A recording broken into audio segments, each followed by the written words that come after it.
Médication et autres approches. Le TDAH est un problème neurologique qui peut entraîner des difficultés à moduler les idées, inattention, les gestes, bougeottes physiques, les comportements, impulsivité et les émotions, hyperactivité émotionnelle. Plusieurs avenues sont proposées afin de diminuer les symptômes liés à ce trouble. Certaines ont fait leurs preuves et ce depuis des années. D'autres restent à discuter. Ce qu'il faut cependant retenir, à chacun son TDAH. Il faut alors trouver quelles méthodes peuvent vous aider.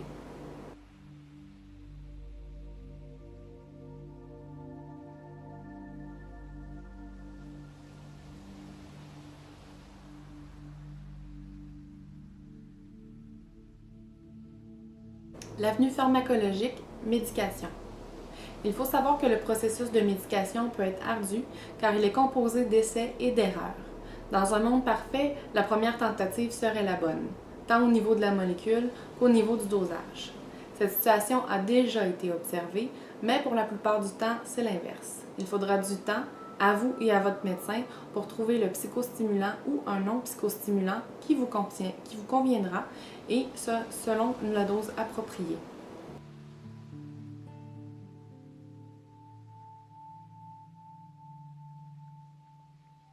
Voici le tableau des psychostimulants et des non-psychostimulants.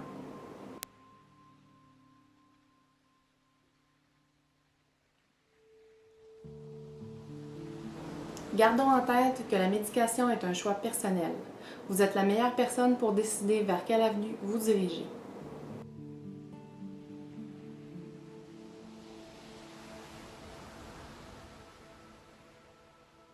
Les thérapies brèves du type TCC, type thérapie cognitivo-comportementale, sont les plus adaptées en groupe ou en individuel. Si possible, choisir un thérapeute qui connaît le TDAH et avec qui on pourra établir un bon lien.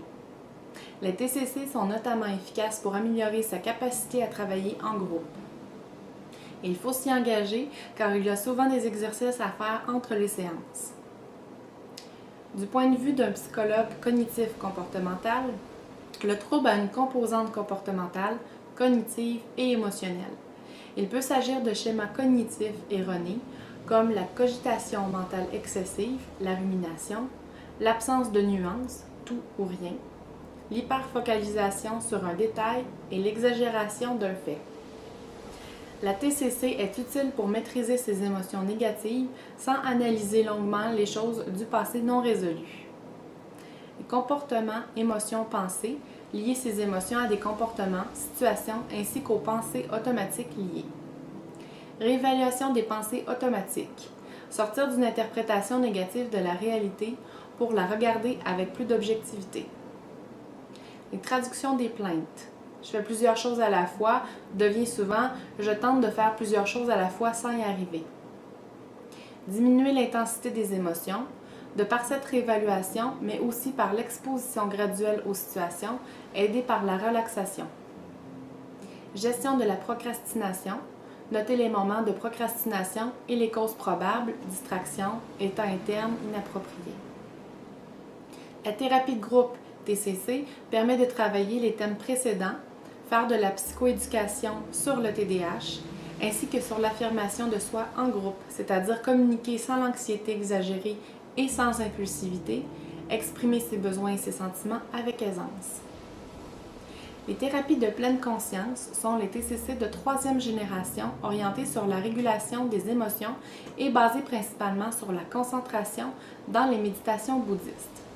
Ce concept de thérapie mindfulness a été introduit et mis en place par Jon Kabat-Zinn, qui est à l'origine de plusieurs dizaines de cliniques spécialisées aux États-Unis.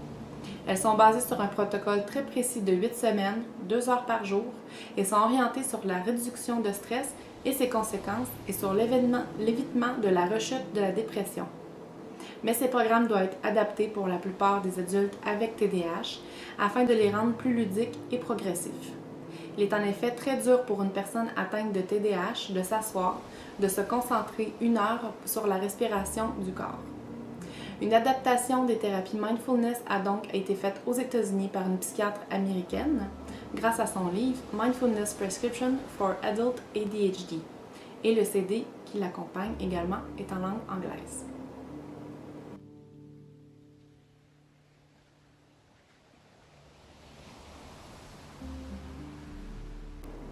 Assez proche des TCC, la remédiation cognitive est de plus en plus utilisée pour le TDAH chez l'adulte. Elle regroupe des outils de soins destinés à améliorer le fonctionnement cognitif, attention, mémoire, fonction exécutive, cognition sociale, et en entraînant les fonctions déficitaires ou en développant des stratégies de compensation avec les fonctions préservées. La remédiation cognitive appartient au champ de la rééducation. Les compétences acquises en séance sont destinées à se généraliser et à permettre d'affronter avec plus de succès des situations quotidiennes, contribuant ainsi au rétablissement. Le programme de remédiation cognitive repose sur la réalisation d'exercices spécifiques verbaux, écrits ou informatisés, dans le cadre de séances groupales ou individuelles. De même, on trouve sur Internet des sites d'entraînement cérébral ou jeux éducatifs gratuits ou payants. Le gratuit est plus significatif en français, fribranding.com, d'autres sur un site anglais spécialisé pour la concentration de la mémoire. Mais il est important de ne pas dépasser 2 fois 15 minutes par jour, sinon cela va faire l'effet inverse en devenant une dépendance.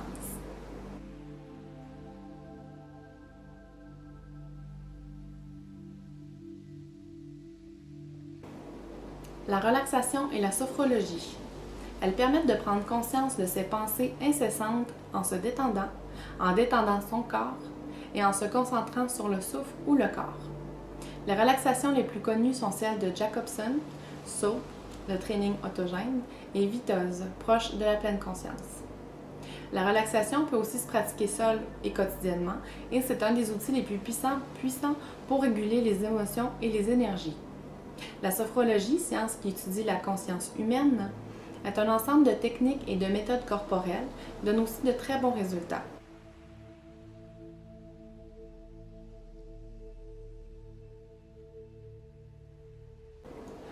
Le neurofeedback, c'est une forme spéciale de biofeedback, donc l'électroencéphalogramme, dit EEG, avec un équipement plus sophistiqué, des électrodes au cerveau, qui semble donner de bons résultats sur l'attention et la gestion des émotions.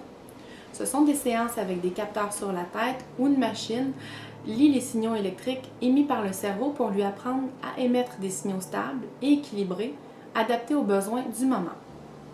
Les séances durent environ 30 minutes, donc 3 séances de 10 minutes, espacées de 5 minutes de repos, durant lesquelles il faut se concentrer sur, exemple, la construction d'un puzzle, un casse-tête. Par exemple, une gratification, une note de musique agréable par exemple, est entendue à chaque fois que l'onde cérébrale perçue par l'électroencéphalogramme correspond à celle recherchée.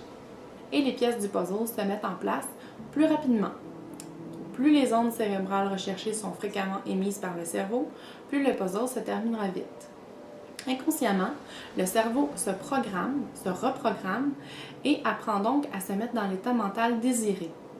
Il semble cependant que les améliorations obtenues ne persistent pas dans le temps et qu'il faut donc se reprogrammer régulièrement. Selon un psychologue qui pratique ce traitement, il faut en compter en moyenne entre 20 et 40 sessions d'1 heure, 2 fois par semaine. Un remboursement est possible selon la personne qui donne les traitements et la couverture offerte par vos assurances.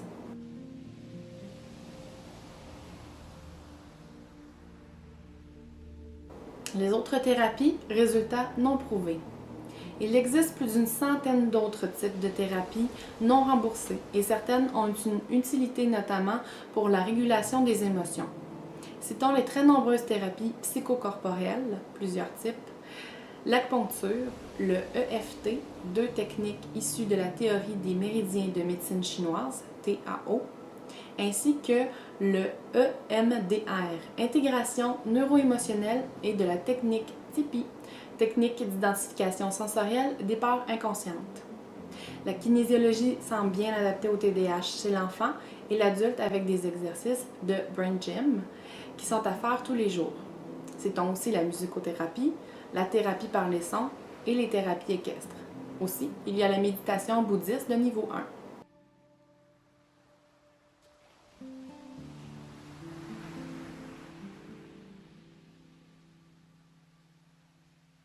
La PNL est sans doute la boîte à outils la plus complète puisqu'elle s'est inspirée de différentes techniques existantes. L'hypnose ericksonienne, gestalt, thérapie familiale et autres. Elle fait prendre conscience que ce ne sont pas les événements ou les situations qui sont problématiques, mais la façon dont on les interprète. Elle explique que chacun a sa vision du monde et que ce ne sont pas les difficultés qui font mal, mais bien ce que nous choisissons de faire de ces difficultés. Ces prises de conscience successives vont nous montrer que nos pensées servent en majorité à valider nos propres croyances, qui peuvent s'avérer un jour insuffisantes pour notre équilibre. La PNL nous apprend comment sortir de notre cadre, aborder les choses ou les personnes sous un angle de vision différent, éliminer nos points de blocage et générer toutes nos fonctions cognitives, motivation, concentration, mémorisation, pour augmenter notamment la concentration à travers la dopamine. Les pensées positives, la visualisation, l'affirmation, l'auto-hypnose. Je suis de plus en plus fière de mon TDAH et j'adapte ma vie à cette particularité neurologique. J'ai le droit d'être comme je suis et je vais de l'avant avec mes nouvelles solutions, faire une liste de 2 à 3 solutions. J'ai assez de force et de capacité en moi pour gérer tout ce qui se passe dans ma vie. Et j'ai de plus en plus de capacité à me concentrer sur les tâches de établir votre objectif principal. Fixez-vous des objectifs compatibles avec votre TDAH.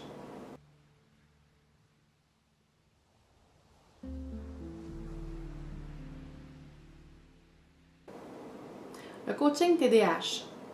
Le coaching est très bien adapté aux adultes avec TDAH. C'est un accompagnement encore plus bref que les thérapies TCC, pragmatique, où chaque séance provoque des prises de conscience et se termine par des actions décidées à mettre en œuvre par le client afin qu'il arrive à des objectifs. Le coach l'aide à se rappeler de ses engagements vis-à-vis de lui-même pour garder le cap et ne pas oublier ses priorités. Il existe aux États-Unis des centaines de coachs spécialisés en TDAH, ADHD coach, ainsi que des écoles et des fédérations de coachs dédiées à ce trouble. Le coaching est valable pour ceux qui n'ont pas d'importants troubles associés. Le coach n'est pas un thérapeute, mais il va faire un travail d'introspection avec son client en lui posant des questions ciblées autour des symptômes du TDAH pour l'aider à prendre conscience de ses blocages, mais aussi de ses talents qui sont peut-être mal exploités, la créativité, l'intuition, l'innovation.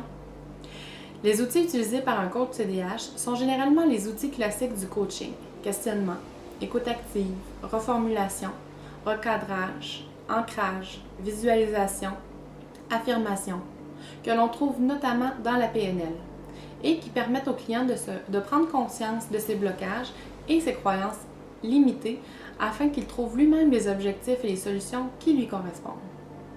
La connaissance que le coach sur le TDAH lui permet d'aller à l'essentiel dès le début et d'apporter des conseils qui fonctionnent généralement bien chez la plupart des adultes avec TDAH.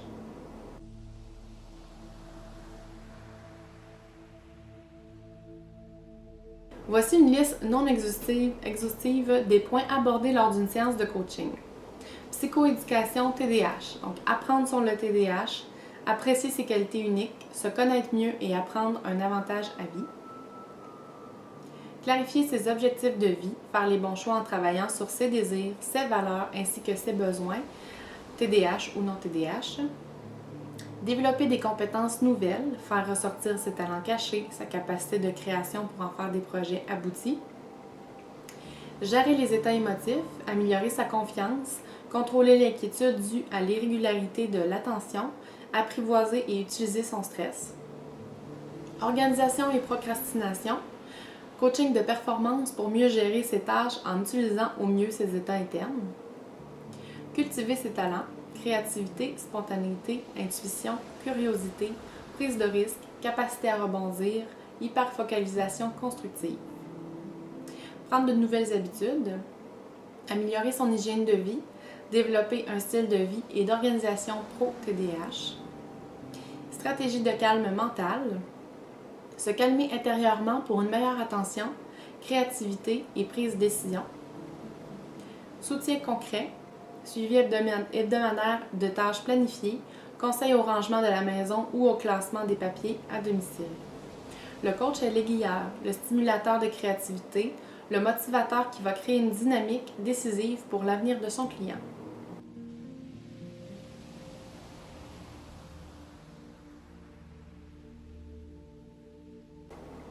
Le café. Tout le monde sait aujourd'hui que l'abus du tabac et de l'alcool est nocif, mais on ne parle pas assez du café qui garde une place privilégiée dans notre société de par des rituels de la convivialité qui lui sont associés. De nombreuses études démontrent que le café augmente les capacités de concentration à très court terme, si on en prend peu. Mais la prise quotidienne de plusieurs tasses de café corsé entraîne un stress négatif et décuple tous les symptômes négatifs du TDAH. La concentration augmente sur le très court terme, quelques heures. Ça peut être très cher à moyen et à long terme avec un mauvais stress accru qui va diminuer, au contraire, toutes nos capacités. Depuis, cela peut générer des maux de tête quand on essaie de diminuer les doses. Attention aussi aux boissons énergisantes, très à la mode, mais qui contiennent essentiellement du café ou de la guarana, qui contient lui-même beaucoup de caféine. Dans l'alimentation, oméga 3, vitamines et minéraux, il faut favoriser les protéines et glucides complexes, le bœuf maigre, haricots, lentilles, saumon, graines de lin. Au niveau du sommeil, un bon sommeil réparateur est essentiel. Sachez que le TDAH ne dort pas. Des trucs pour faciliter le sommeil, réduire les sources lumineuses en fin de soirée, les écrans, donc il y a de la lumière bleue. La mélatonine, 1 à 2 heures avant le coucher, peut aider. Mettre en place une routine pour favoriser le sommeil. Se calmer, lire, pratiquer une activité relaxante ou une activité de respiration. Certaines personnes auront cependant besoin de vider leur surplus d'énergie en pratiquant une activité physique. Éviter les siestes de jour, attendre de sentir le sommeil avant d'aller au lit, se lever de celui-ci après 20 minutes de tentatives infructueuses, réserver le lit au sommeil et à la sexualité et sortir tous les écrans de la chambre.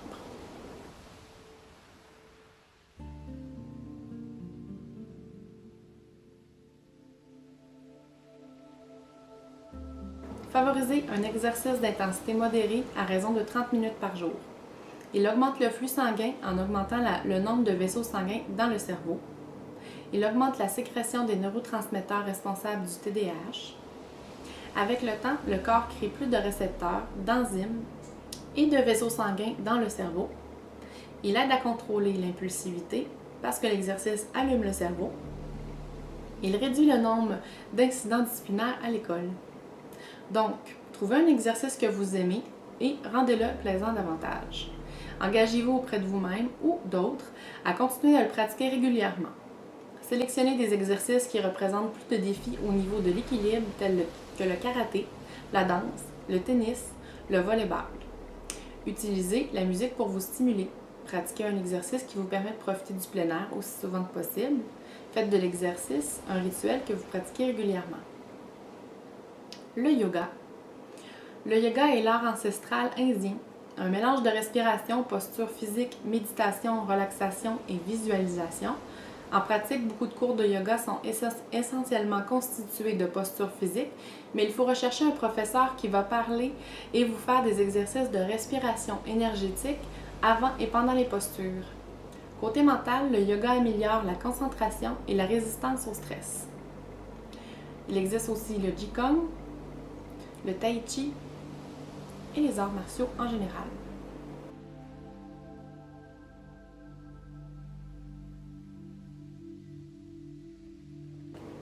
Le naturel. Pour l'humeur, l'hypersensibilité, le sommeil et le stress.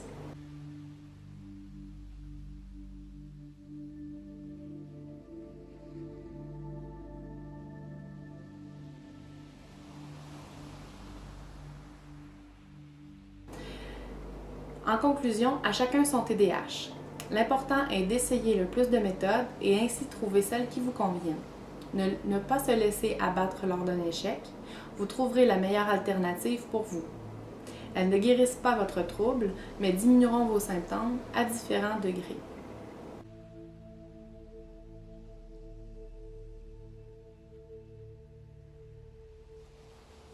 Pour davantage d'informations, des questions, des commentaires ou si vous désirez nous rencontrer, 819-565-7131, info@commercialtdhestrie.org. Consultez notre site www.tdahestrie.org.